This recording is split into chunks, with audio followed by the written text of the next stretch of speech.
Tonight's story starts with a woman who didn't know she was already a queen. She knew she was rejected.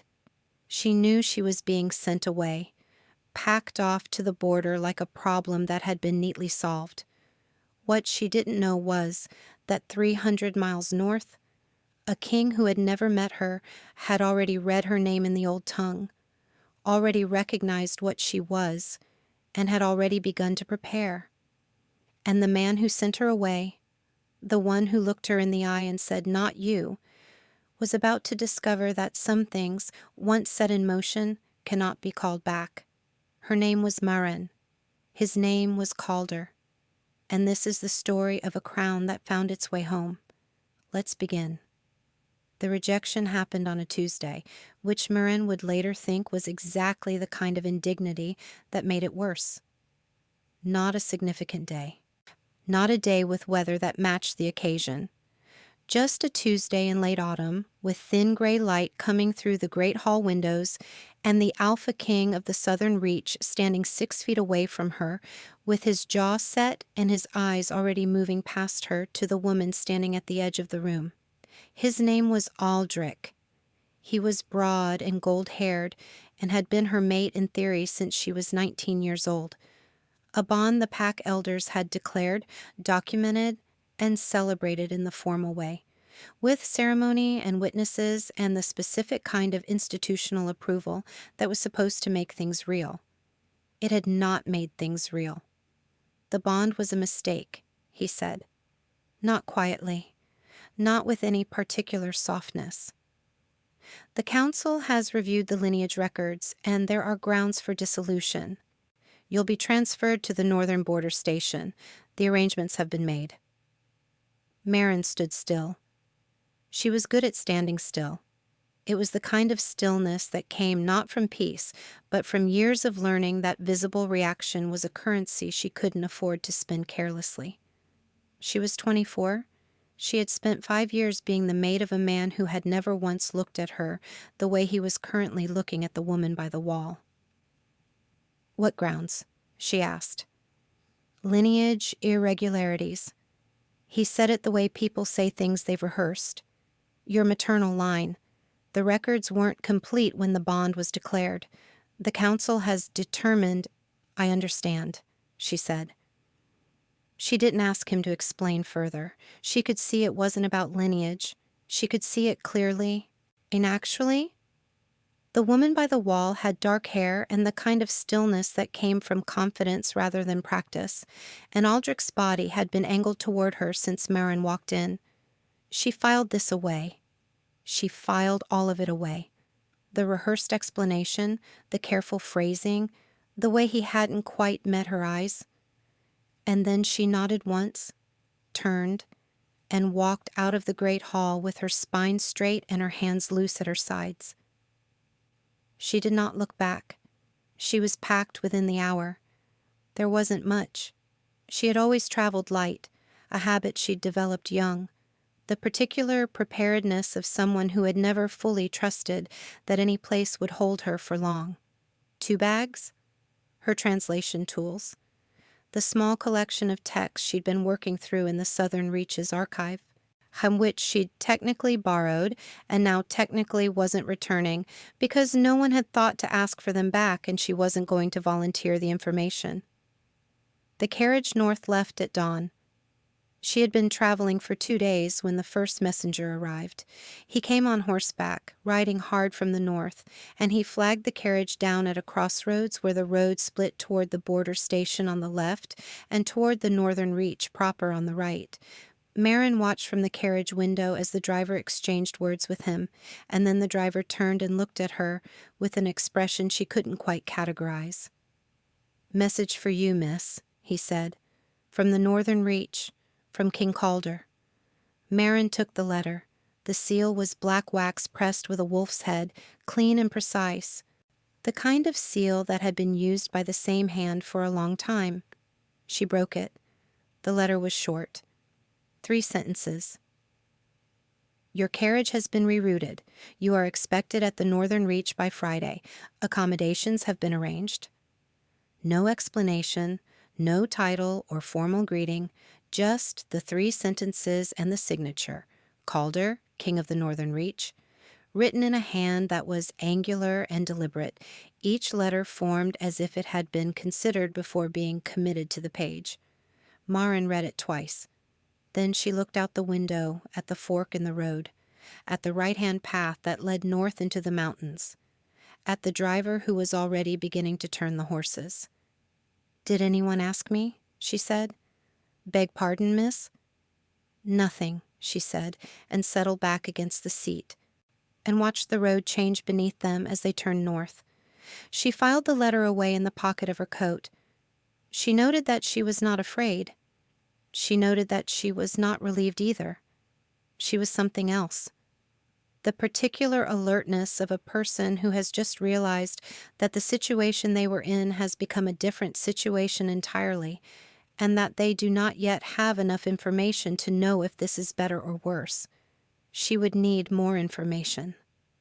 The Northern Reach came into view on Friday morning, which arrived with frost on the carriage windows and a light that was different from the south, harder, cleaner, the kind of light that didn't soften things. The fortress sat on a rise above a river valley, built in layers the way old things are built, each century adding weight to the one before it, until the whole structure had the particular solidity of something that had stopped trying to be impressive and simply was. Maren stepped out of the carriage into a courtyard full of wolves. They were in human form, working, moving, carrying things, going about the ordinary business of a fortress in the early morning. And then, one by one, they stopped. The stillness moved through the courtyard like something had been dropped into water, rippling outward from her, and one by one the wolves in the courtyard lowered their heads. Not a bow exactly, something more instinctive than a bow. The kind of deference that doesn't come from training, but from something older than training, something that lives in the body before the mind gets involved. Maren stood very still and watched it happen. She counted 14 wolves before she made herself stop counting. She noted the way the stillness moved, outward from her, in a radius, catching each wolf in turn. She noted that none of them looked confused by what they were doing. They looked, if anything, relieved. She did not know what to make of this. From the far end of the courtyard, standing at the top of a short flight of stone steps, a man was watching her. He was tall, very tall, the kind of height that didn't announce itself, but simply was. The way the fortress simply was. Dark-haired, gray-eyed, wearing the plain clothes of someone who had been working before she arrived and hadn't changed for her arrival, which she noted. He was watching her with an expression that was almost nothing, almost entirely controlled. Except for the jaw, which was tight in the particular way of someone holding something in place by force. He did not bow. He came down the steps instead, crossed the courtyard at a measured pace, and stopped 3 feet from her. Up close, the gray eyes were very direct. She held his gaze. "Maren," he said. "You have me at a disadvantage," she said. "You know my name, and I only know your title." "Calder," he said. And then, after a pause that was exactly 1 beat too long, "Welcome to the Northern Reach." "I wasn't given the option of declining," she said. Something moved in his expression, not quite an almost smile, something more careful than that. "No," he said. "You weren't. I apologize for that." She looked at him for a moment. He looked back. Around them, the courtyard had begun to move again, slowly, carefully.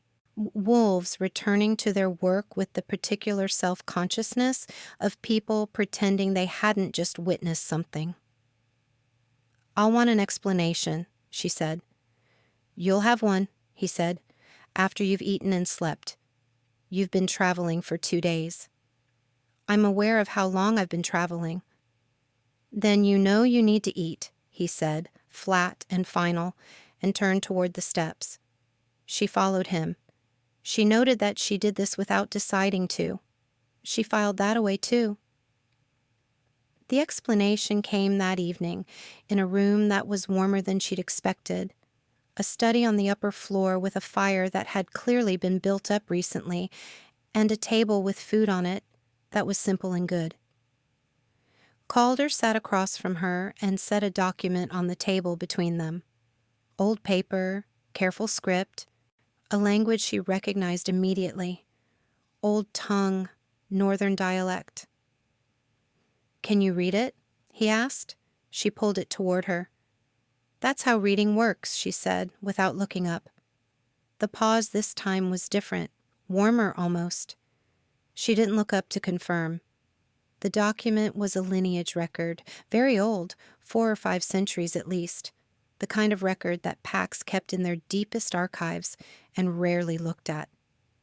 She read it slowly, following the lines of descent, and then she stopped. She read the relevant passage again. Then she set the document down and looked at Calder. "This says my maternal line descends from the Northern Reaches founding bloodline," she said. "Yes," which would make the Southern Reaches bond declaration not just irregular, but invalid. "They bonded you to someone who wasn't theirs to bond?" "Yes." "And you've known this?" "I've known it for 3 weeks," he said, "since my archivist found the record. I sent word to the Southern Reach Council immediately." He paused. "They chose not to share that information with you before the dissolution." Maren looked at the document. She looked at the fire. She looked at her hands, which were flat on the table, which was a thing she did when she was processing something she hadn't finished processing yet. "The bond they dissolved," she said slowly. "It was never a real bond?" "No."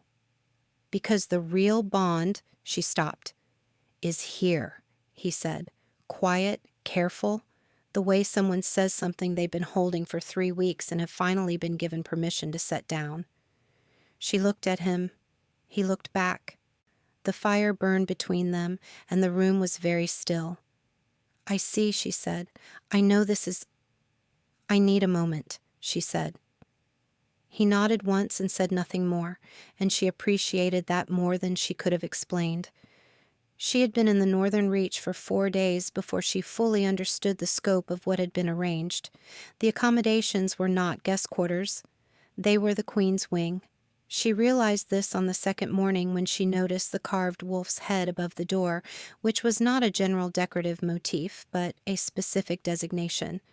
The kind that appeared in the lineage text she'd been reading in the Reach's archive. She was in the archive most of the time. It was the kind of archive that made her feel something close to greedy. Centuries of records, careful organization, texts in 4 languages, including 2, she'd been trying to find source materials for since she was 17. She worked through them with the focused efficiency of someone who has found exactly the thing they were looking for and is trying not to show how much they wanted it. Calder appeared on the second afternoon. He didn't announce himself, simply came in, moved to the far end of the table, and began going through a different set of documents. He worked in silence. She worked in silence.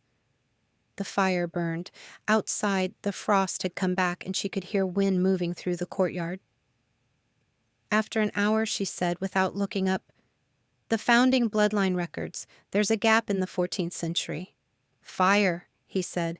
"We lost most of that century. What survived is in the eastern case, 3rd shelf." She looked up. He was still reading his own documents. She got up and found the eastern case, 3rd shelf. And there they were, partial records, carefully preserved, the kind of careful that spoke of someone understanding what had almost been lost. She brought them back to the table and sat down and kept working. He stayed until the fire burned low, then he rebuilt it without being asked, without comment, and left. She noted this. She filed it away. She went back to the records. On the 6th day, the council arrived. There were 4 of them, 3 from the Northern Reaches Internal Council and 1 from a neutral territory. A woman named Sura with silver-streaked hair and the particular calm of someone who had been sent to make trouble in the most procedurally correct way possible.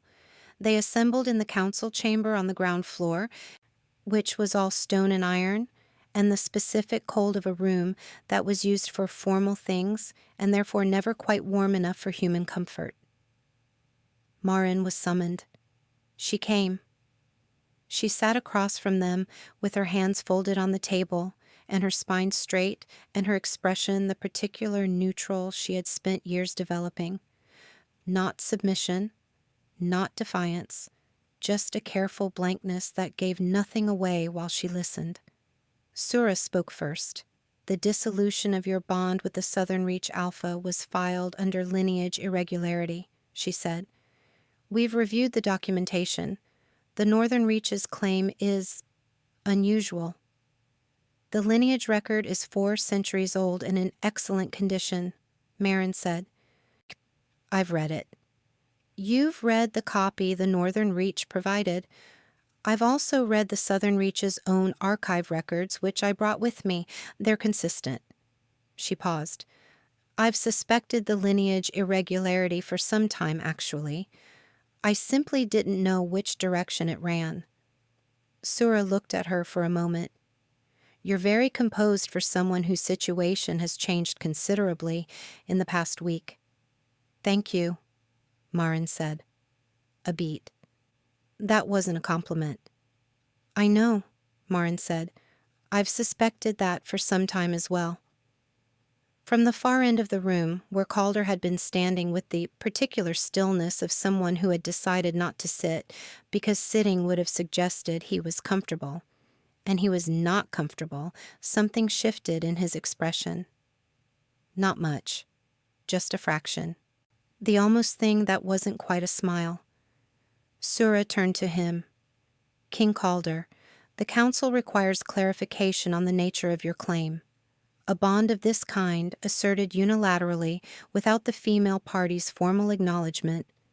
She hasn't been here a week, he said. Flat. Final. The acknowledgement is hers to give or withhold. That's not under council review. The assertion of the bond is under council review?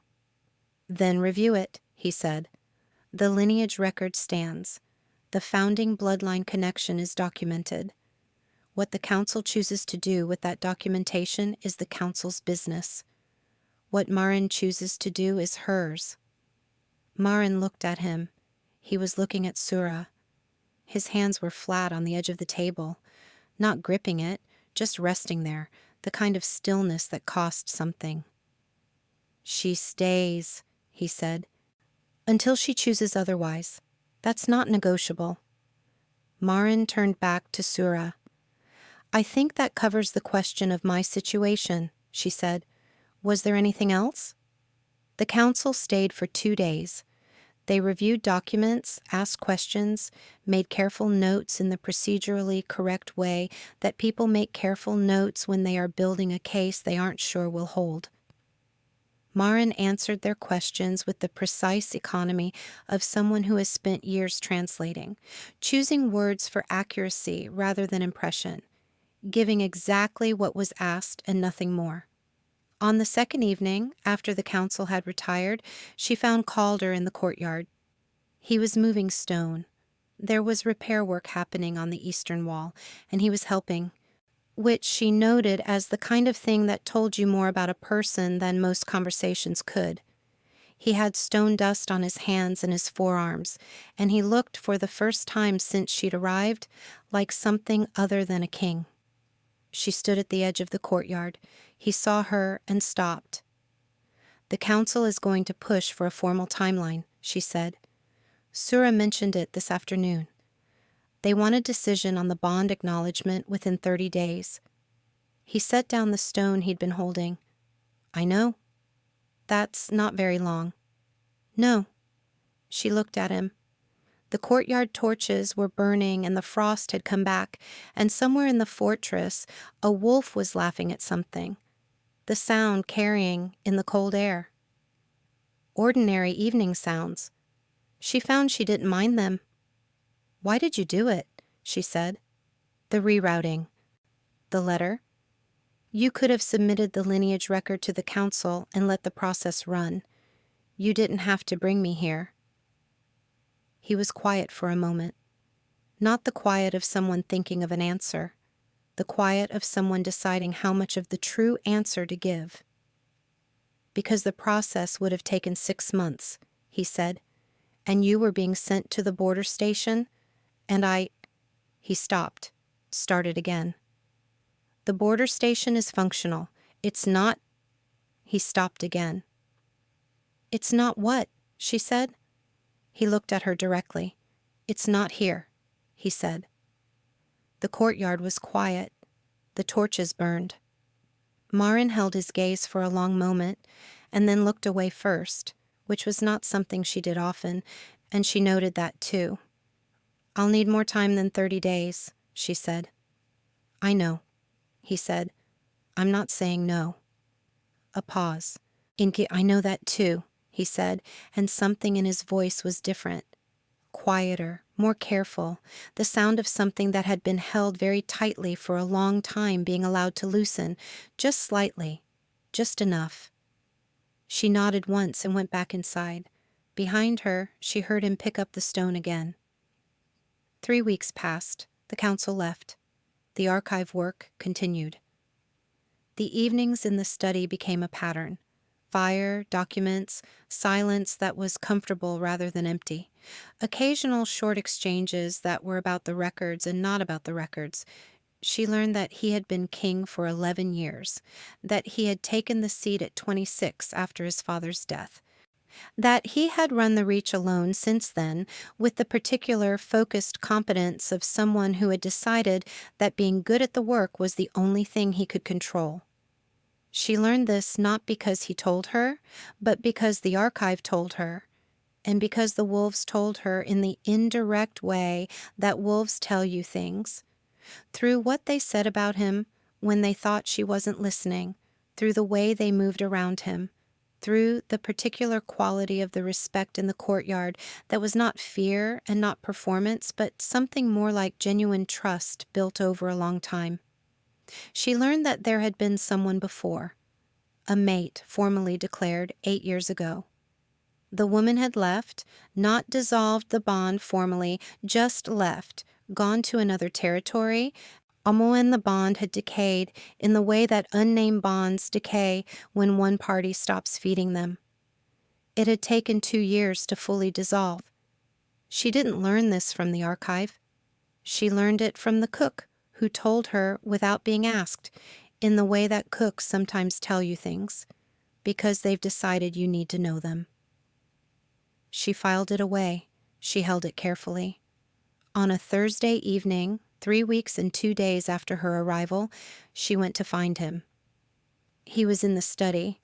The fire was burning low, and he hadn't rebuilt it, which she'd learned meant he'd been sitting there for a while, thinking rather than working. She came in and sat down across from him and looked at him directly. "Tell me about her," she said. He looked at her. He didn't ask who she meant. "The cook," he said. "The cook," she confirmed. He was quiet for a long moment. The fire shifted. He looked at it rather than at her, and she let him, because sometimes people need somewhere else to look when they're saying true things. "She was declared when I was 28, he said, 2 years into the kingship. The council was—" He paused. There was pressure. To formalize things. To demonstrate stability. She was from a good family. The bond seemed genuine, I thought. He stopped. "I thought it was enough. That the formal declaration would make it enough. It didn't. She left after 14 months. She said—" He stopped again. "She said I wasn't present, that I was here in body and somewhere else in everything that mattered, that she'd been talking to a fortress for over a year and was tired of it." Maren looked at him. He was still looking at the fire. "Was she right?" she said. A long pause. "Yes," he said. "Are you still doing it?" He turned to look at her then. The gray eyes were very direct in the low light, and she could see something in them that she hadn't seen before. Not the careful control, not the almost expressions, but something underneath all of that, something older and more tired and more real. "I don't know," he said. "I've been trying not to." She leaned forward slightly. "Here is what I'm afraid of," she said. "Not the bond, not the council or the 30 days or the politics of it. I'm afraid that you'll spend the next year watching me the way you watched me from the steps on the first day, carefully, from a distance, and that you'll call it protection and it will actually be habit. I'm afraid you'll be so practiced at holding still that you won't notice when I'm trying to reach you." The room was very quiet. "I'm afraid of that too," he said. It came out low and unguarded, the kind of sentence that surprises the person saying it. "Good," she said. "Then we're starting from an honest place." He looked at her for a long moment. "Before you crossed the courtyard," he said, "on the first day, before you stepped out of the carriage, when the gate opened, that's when I knew." She held his gaze. "The lineage record," she said. "Not the record," he said. "The record confirmed it, but I knew before the record." She was quiet for a moment. The fire had burned very low now. She got up and rebuilt it, not because she was cold, but because it needed doing. And when she sat back down, the room was warmer. 30 days, she said. "You said you needed more time." "I said I needed more time than 30 days, she said. "I didn't say I needed more than 30 days. He looked at her. Something in his face shifted. Not the almost smile, not the careful fraction, but the real thing, quiet and unguarded and a little stunned. The expression of someone who had been braced for a long time and had just been told they could stop. "Friday," he said. "Friday," she said. Friday came with frost on the stone, and a sky that was the particular clear blue of cold mornings that intend to be beautiful about it. The entire pack assembled in the courtyard, not summoned exactly, but gathered in the way packs gather when something is happening that everyone already knows about. The collective awareness of wolves who feel things in their bones before they're told. The council was there too. Sura stood at the edge of the assembly with her careful expression and her silver-streaked hair and the look of someone who had come to observe a process and was finding it more affecting than anticipated. Maren stood at the center of the courtyard in the frost and the blue light. She was wearing the same practical clothes she'd arrived in because she had not been given time to acquire anything ceremonial and had declined the offer of the Reach's formal dress on the grounds that she would feel like she was wearing someone else's decision. Calder, across from her, was in the plain, dark clothes he always wore, which she had come to understand was not casualness, but a different kind of statement. "This is what I actually am. Not what the occasion requires me to perform." The naming ceremony in the old tongue was short. It had been explained to her by the Reach's elder, a woman of 70, with the unhurried manner of someone who had seen enough urgency to know it was mostly optional. 3 declarations, 3 responses, the bond named aloud before witnesses, which was the thing that made it binding. Not the feeling, not the lineage, not the council's approval, but the words said in public, the private thing made real by being spoken into the open air where it couldn't be taken back. Calder spoke first. His voice was steady and low and carried in the cold air with the particular clarity of someone who had decided what they were going to say and had no intention of being anything other than precise about it. The old tongue words were formal and ancient, and she knew them from the archive, had read them dozens of times in the past 3 weeks, but hearing them said aloud in his voice in the frost-bright courtyard was different from reading them. They landed differently. They had weight. She spoke her responses. Her voice was steady, too. She noted that it was steady without effort, which told her something. When it was done, the courtyard was quiet for a moment, the specific quiet of a large group of people holding a collective breath. And then, one by one, they pressed their fists to their chests. Not the instinctive bowing of the first day, but something deliberate, chosen, the formal acknowledgement of a pack recognizing what had just been named. Sura pressed her fist to her chest last. She caught Maren's eye as she did it and gave her a look that was almost, but not quite, an apology. Maren held her gaze. Then she looked away. That evening, the study. Fire burning well. She'd built it up before he arrived, and he'd noticed. She could tell by the way he looked at it when he came in. They ate bread and cold meat at the table with the documents pushed to one side, and it was the most ordinary thing, and she found that the ordinary thing was exactly what she wanted. The 14th century gap, she said. I found a partial record in the Eastern case that fills about 30 years of it. I know, he said. I read your notes. You read my notes. You leave them on the table. I leave them on the table because it's my table now, she said. He looked at her. The quiet expression, but different now. The stillness of something that had finally stopped bracing. Yes, he said, it is. She pulled the bread apart and ate some of it and looked at the fire. When did you know? She said. Actually, before the gate opened. How long before? He was quiet for a moment. 3 weeks before you arrived, he said, when the archivist brought me the record. I read your name in the old tongue and... He paused. It was already there, whatever it was. It was already there before I'd seen your face. She looked at him.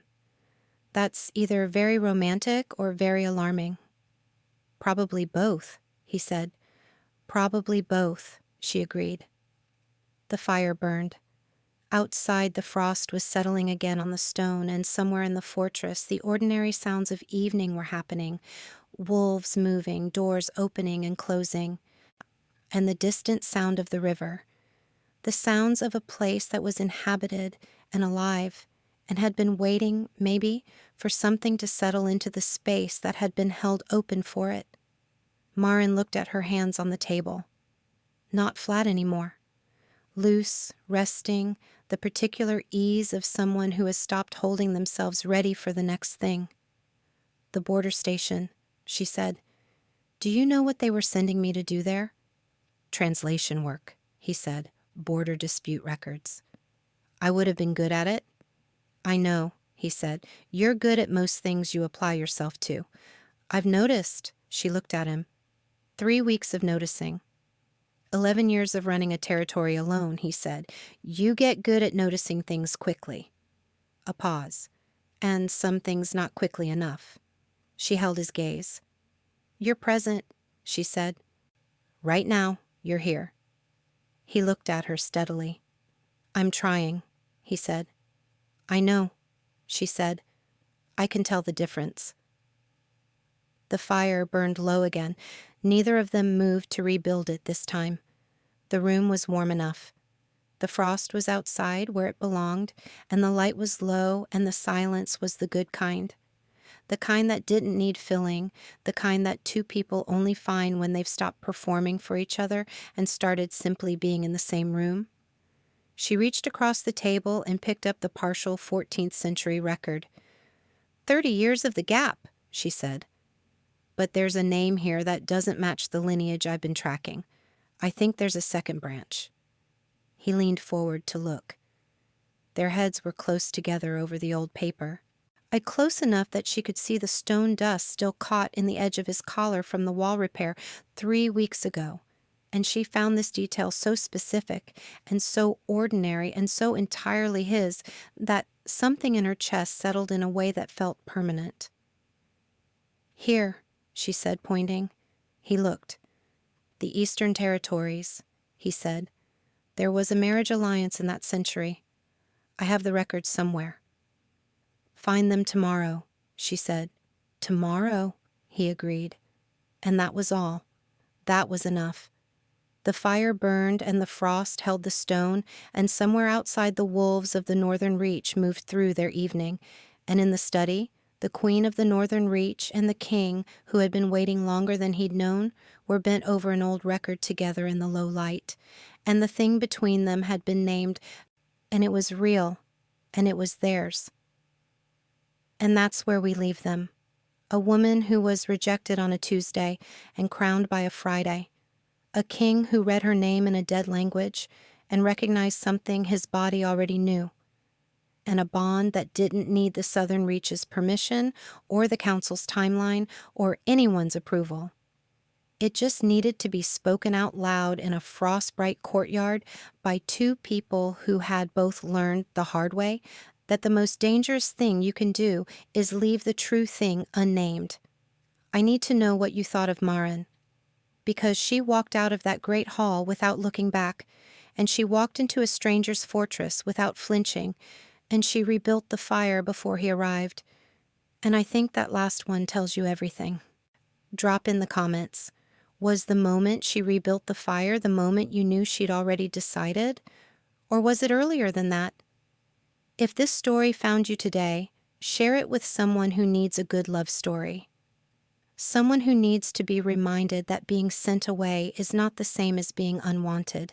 It helps more than you know. I'll see you in the next one.